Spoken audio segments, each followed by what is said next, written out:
Coming up on today's Zestology, how ChatGPT is taking over the world and might be able to help you with your personal development. Also going to be talking about mold and mycotoxins, and there's plenty more from my personal update, talking about my book that's about to come out, and lots more. Hi, I'm Tony. I'm an author, presenter at Sky Sports, and years ago I went to the jungle and got ill.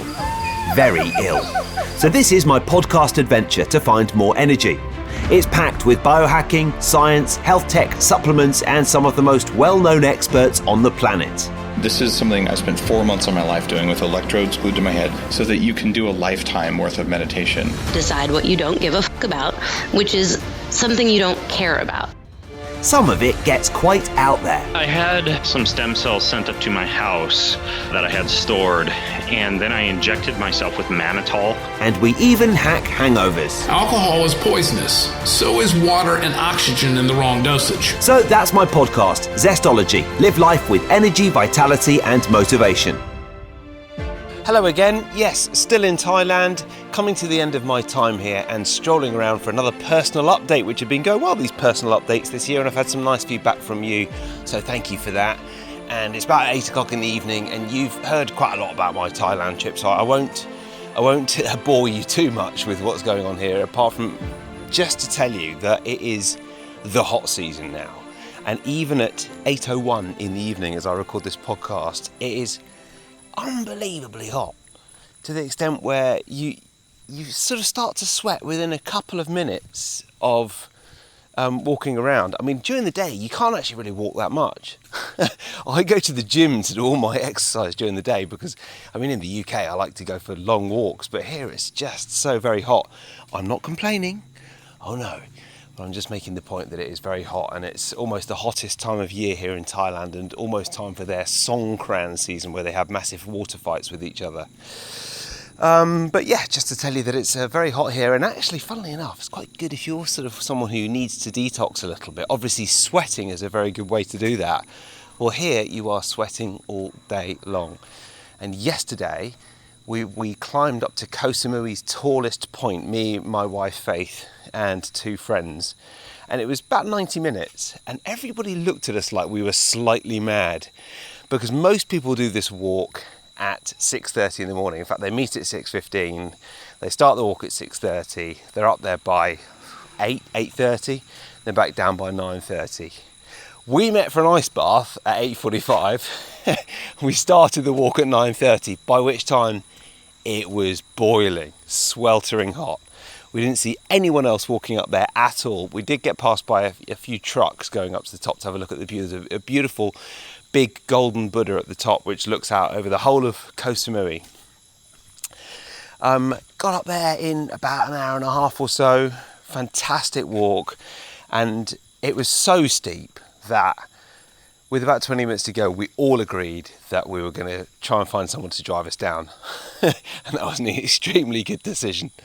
So that was definitely a chance to sweat out the mycotoxins. And I got quite dehydrated after. It's just hard not to be when you're doing that sort of exercise. But anyway, as I said, this is a personal update. I'm not going to give you too much of the Thailand experience because I have done that already. Suffice to say, our time here is soon coming to an end. There will be plenty of time in the future for deliberations over whether we, come back, make this happen again at some point. It has been incredible. I can't help feeling that it's sort of a bit more fun here than in England in winter, but that's obviously not the only thing, not the only reason to be in a place. But we have had a lot of fun, and it is a lovely place to live. And today I wanted to talk about some of the other things going on in my life professionally and personally as well. And starting today with what I've been doing creatively over the last couple of months. So I think I mentioned last time, I've been writing this book on burnout. And that is one of the things I've been doing. The other thing I've been doing is just looking at starting to put a course together on NLP and training people to become an NLP practitioner. And so those two things have taken up the majority of my time over the last month or so.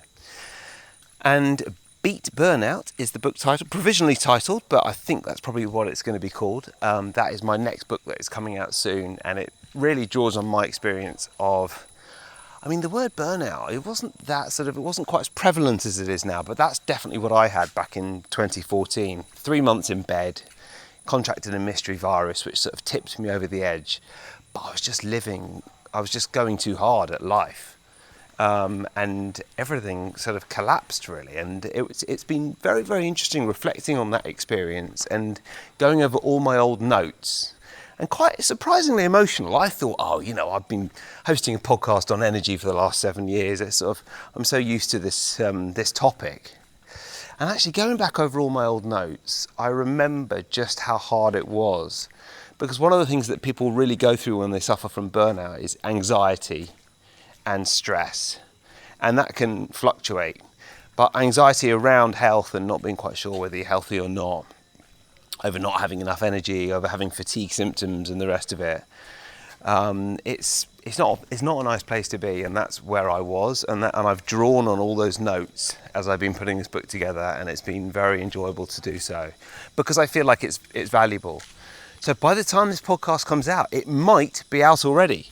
If it's not, and you would like a review copy, please send me a message. It is so hard to get reviews. And I mean, obviously, this podcast is about energy. If you would like to read this book in advance and then write a quick review on Amazon, it is the hardest thing to get reviews, and it makes all the difference in the world to getting people to read the book.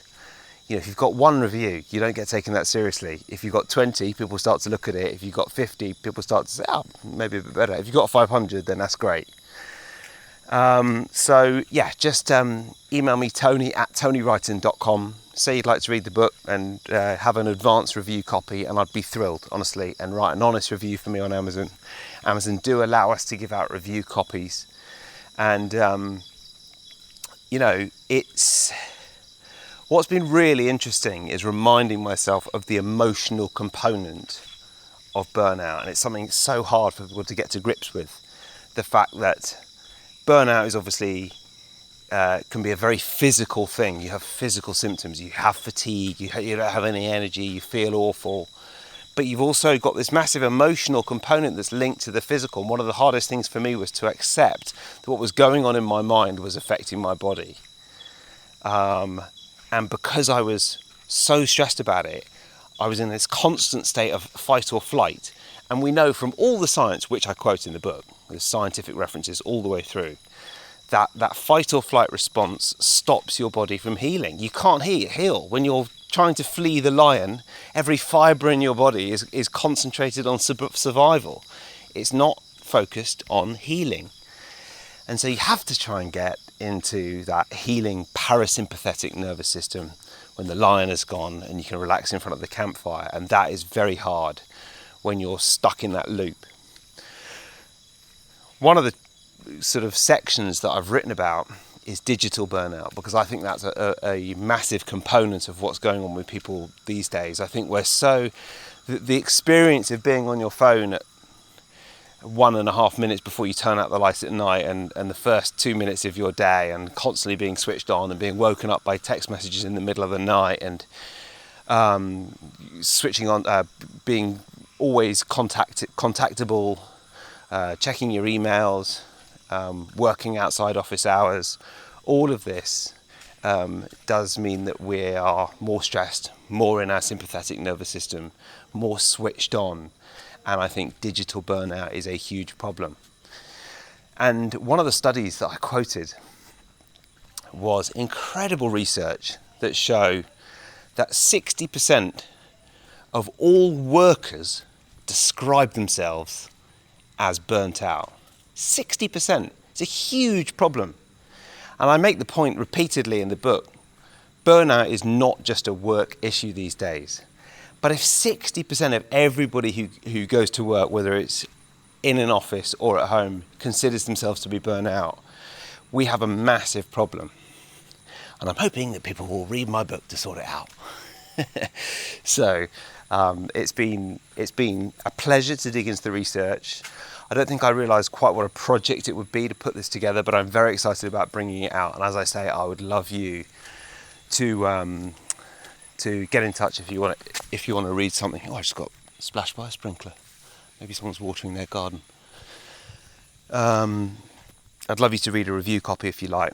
You might have heard that on the microphone. It's quite a shock, actually. I'd love you to read a review copy. I honestly, if 50 people get in touch with me and say they'd like a free copy, that is 50 free copies that I am happy to give out, because it makes such a difference to us to get the word out there. Now, as part of it, I wanted to talk in this personal update about ChatGPT, because it's the first book I've written. I think it's the 6th book I've written. But it's the first book that I've written since ChatGPT has been in existence. And it's been a very interesting experience having ChatGPT around, because I'm well aware that, my principal form of income now and the area that I sort of feel my career is really expanding is the books that I've brought out, and they're doing very well. The one on learning NLP is pretty much the top book in NLP in the world now on Amazon, which is great, definitely top 2 or 3. And I feel slightly depressed by the state of the world and ChatGPT, and I'm trying not to get too depressed by it, as a huge water truck thunders past the estate where we're living here in Thailand. I'm trying not to get depressed by ChatGPT, but I do feel that the book industry, the industry of journalism, which is really what I've been doing for the last 20 years, I think both are pretty diddled, to be quite honest. And I think about my colleagues who would slave away over a script for a couple of hours at Sky, for example, and then I see what ChatGPT can do, and it's just as good, if not better, most of the time. And that's where I feel depressed. I wanted to give you an example, because I've been playing around with it, and I've been using ChatGPT occasionally while writing this book, mostly as a thesaurus. So I've been asking it, if I can't think of a word for something, obviously, what's another word for this? It's just handy to be able to use it like that. I also asked it to give me some ideas for chapter titles. And it gave me some good ideas, none of which I used, but some of which I adapted. I then asked, I had a sentence that I wasn't happy with. And I said to ChatGPT, is there another way of writing this sentence? And it came out with such a beautiful turn of phrase. I was writing a section around connecting with nature, and how that's one of the last pieces of the puzzle with burnout, really. Firstly, often when you've got burnout, you're feeling so bad, you just need to deal with the immediate stuff straight away. You've just got to deal with the here and now. But then after a while, and it's a 30-day program, so you're getting to week 4, connection with people, connection with community, connection with your body, and connection with nature becomes more important. And I've been talking quite a bit about nature. The turn of phrase that ChatGPT suggested was so beautiful and so not something that I would have thought about. I started to wonder where the future of creativity in civilization is going, because I'm not sure that I ever would have come up with that turn of phrase. And then I started to think, well, we're just in the infancy of what AI can do at the moment. When AI can just write better books than us, people will doubt their ability to write books or not want to bother, perhaps. I mean, already artists feel very threatened by the generative AI art programs, of which there are absolutely loads. And there are a lot of AI optimists. I listen to Joanna Penn's podcast, which is called The Creative Pen, which is for writers. And she's very optimistic about the possibility of AI to improve the life of a writer and to be able to use it for good. And she sort of makes the point that we all already use lots of things which are in some ways artificial intelligence. We use Google, we might use Grammarly or something like that, and all of these things are artificial intelligence.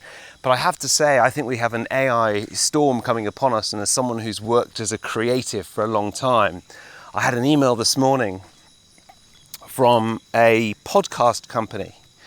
And the email, do you know what, I'm recording this on my phone with a microphone stuck into it, but I want to read you the first line of the email. It said, "Hello, we are a voice cloning company specializing in podcasting." I kid you not. I have no idea if this is a genuine email or not, but I tend to get a lot of emails for podcasters.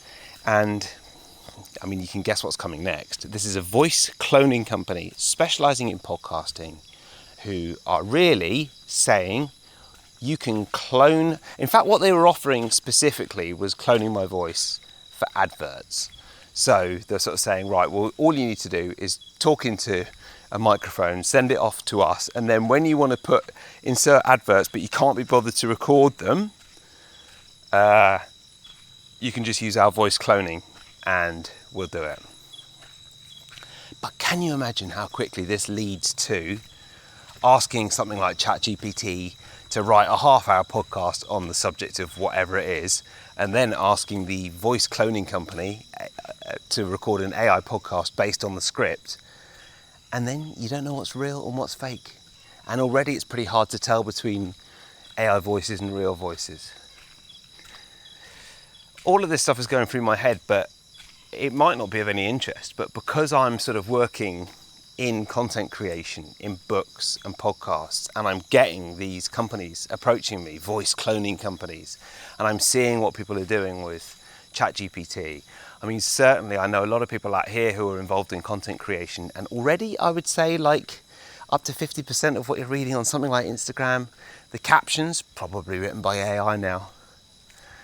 So where does it all go? I mean, I don't want to be a Luddite about it. It's not going away, but I suspect that the end game is that the way that we express ourselves creatively is going to be extremely different in 10 years' time. I worry that I love writing books and I love reading books, and I worry that we won't be able to trust books that we read or content in general. And we may have to have some sort of system where people say this was not written by a bot and that's fine.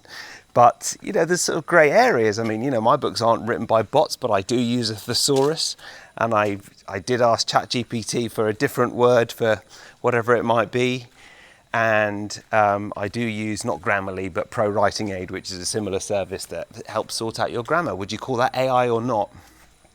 Ultimately, I think it's going to be hard to know. And what I worry about is we're going to doubt the content that we read. And I mean, eventually, will you be able to tell if this was a real podcast or a podcast recorded by the AI Tony while I'm just sitting in my deck chair by the pool in Thailand? All of this is quite dark and musings, but it has been on my mind because I don't think many of us appreciate the magnitude of the coming AI revolution, and I've just sort of started to see how it is having an impact in my world a lot. I also feel quite positive about it. I like trying new things and I like learning new things, and all that is good. But I think if I was studying journalism at the moment and I was in year 2 of a 4-year course, I'd probably feel fairly downcast about it. Anyway, that is not particularly optimistic, is it? I think what might happen is that we're all forced much more into the moment, into living offline, because you know what we will trust is what we can see and hear and appreciate with our own eyes. But again, I don't know if this is something that you listening to Zestology, a podcast about energy and vitality, even worry about or care about, but it's something that I've certainly been thinking about. Today's podcast is brought to you by Bon Charge. I have wanted to team up with them for so long because it's such an easy sell for me. You know, when you use a company's products, it's just very easy. And I've been on board with blue light blocking glasses ever since I was told about them. I think Luke Story told me about them about 7 or 8 years ago. And Bon Charge make beautiful blue light blocking glasses for nighttime. If you go to boncharge.com/Tony, then you can see their nighttime glasses, their daytime glasses, their computer glasses, their sunglasses, and then they've got a load of cool other stuff as well. Red light therapy, blue light blocking lighting, blackout sleep masks, EMF and radiation blocking as well, all in the name of better sleep and better health. What I think they've done is they've just sort of taken all these concepts of good health, and they've said, we're going to do this properly. If you go to their site, you just know they do it properly. They ship worldwide. They ship to the US and the UK. You can use the code TONY20 for 20% off absolutely everything. And check out the company because it's a really cool company. They're on a mission to optimize people's sleep, well-being, and recovery. But what they want to do is they use products that are science-based and rigorously tested. So go to bondcharge.com/Tony, see a big cheesy picture of me on there, and you'll also see the discount code 20% off using the code Tony20. And I do think the glasses are a bit redder than other glasses, which is brilliant. So the last hour before bed, I think it's really good to just block out all the light. I love them. Tony20, bondcharge.com/Tony. Now back to the show. Next up, let's talk about mold and mycotoxins. I have been working with my practitioner for a few years on histamine intolerance issues, and it's been a great experience actually. And Caroline Sherlock is her name. She's going to be coming on the podcast pretty soon, maybe in the next week or two. And as you know, I run the histamine intolerance Instagram and the histamine intolerance site. And it's a passion project just because it took me so long in my life to figure out that I had histamine intolerance that I just wanted to share my journey and my experience of dealing with it. But the thing about histamine intolerance and when you have histamine issues is they normally come from somewhere.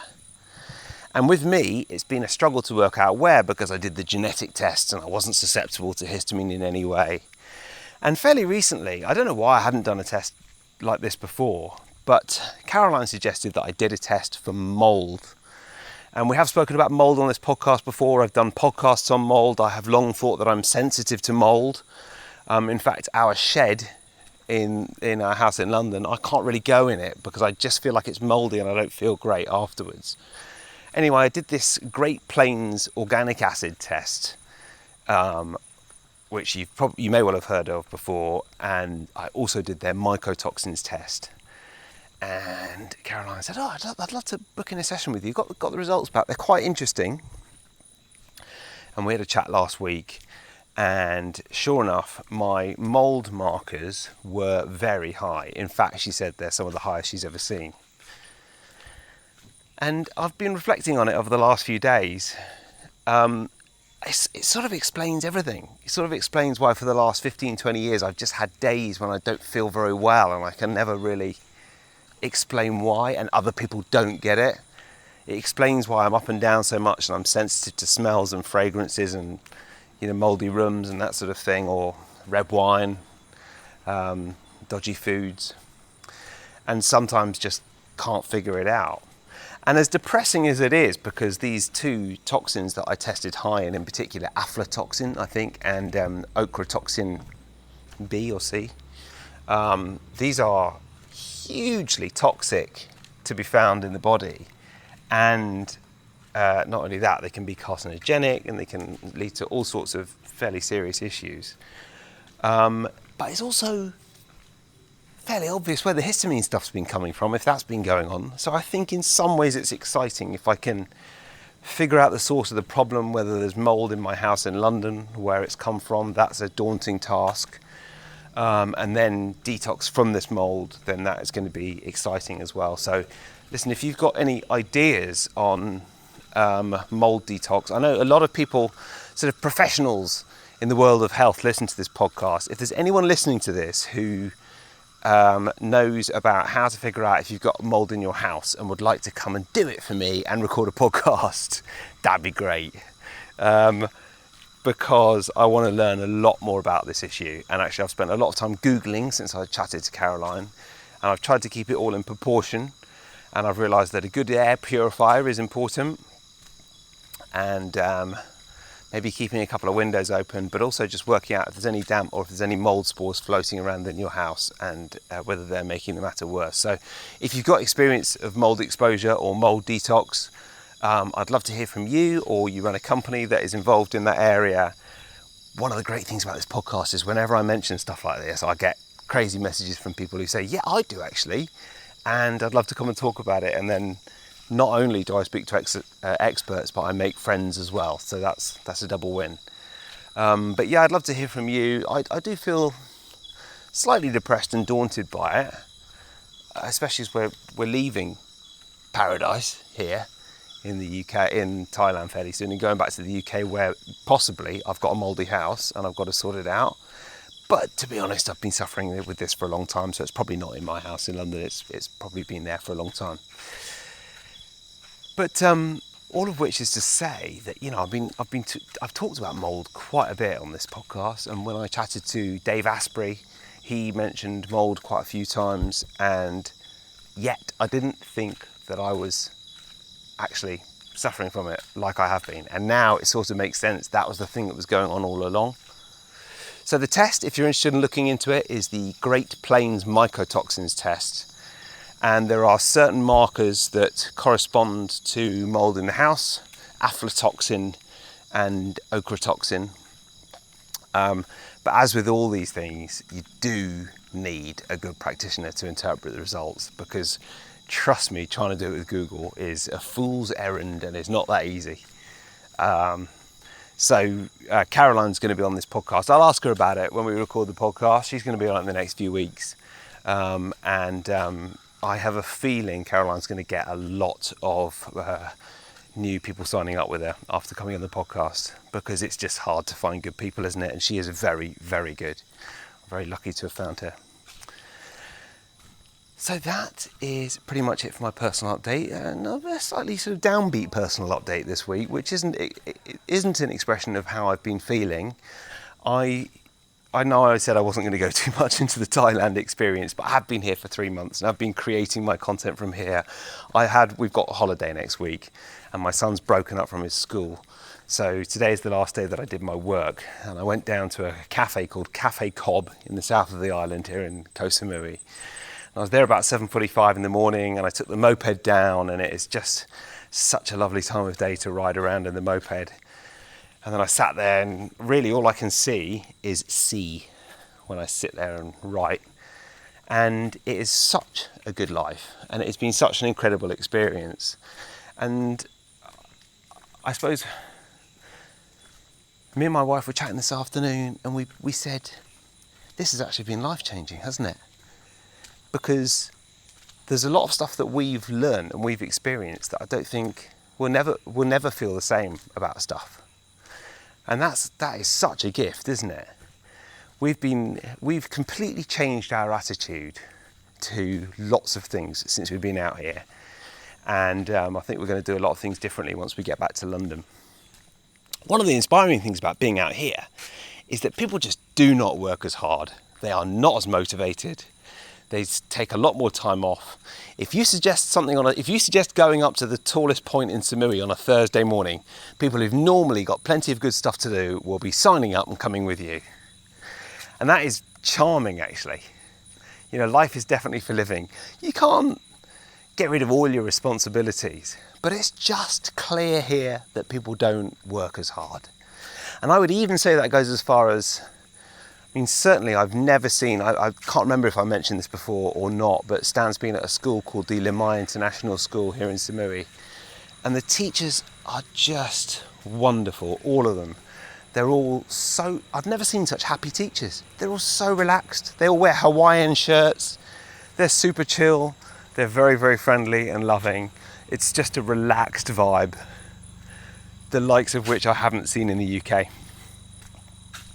I think that is so charming, and definitely ties in with my values. And I realised that I was obviously building this business, which I started to focus on 5 days a week from about 1.5 years ago. Well, you can't, if you only do 1 hour a day, it's not going to grow. But it's about finding, I don't want to work super hard. I don't want to be working until midnight, 5 days a week. I do want to have lots of time off.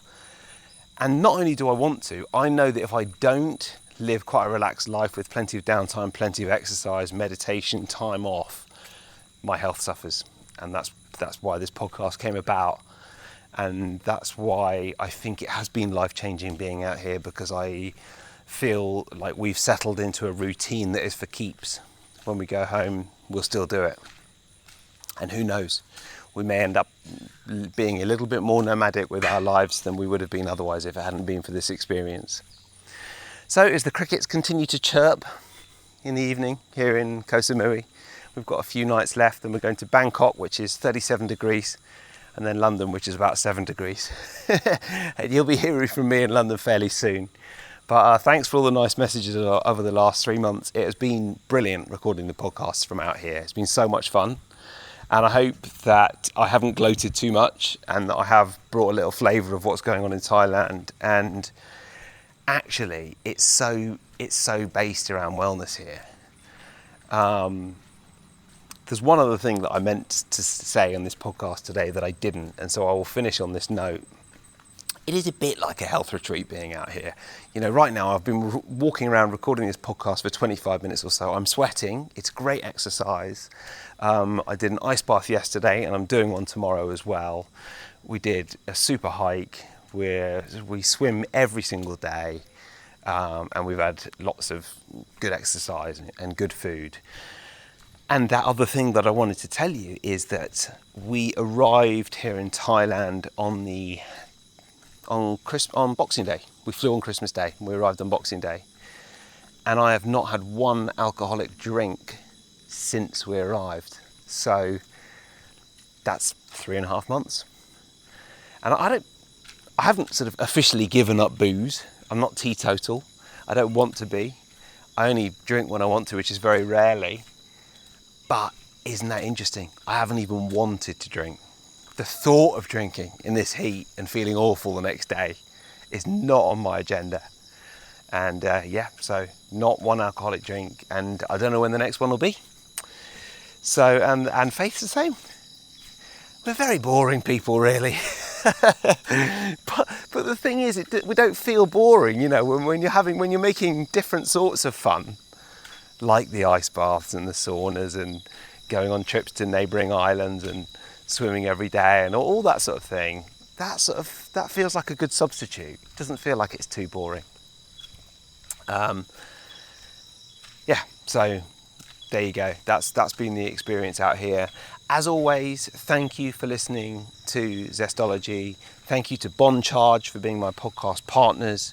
You can get 20% off by using the code Tony20, or just go to bondcharge.com/Tony. Get all those red lights in, get all their quality products, and of course they deliver all over the world as well. If you go to bondcharge.com/Tony, you can get that 20% discount applied on that page, and they'll be able to tell that you visited.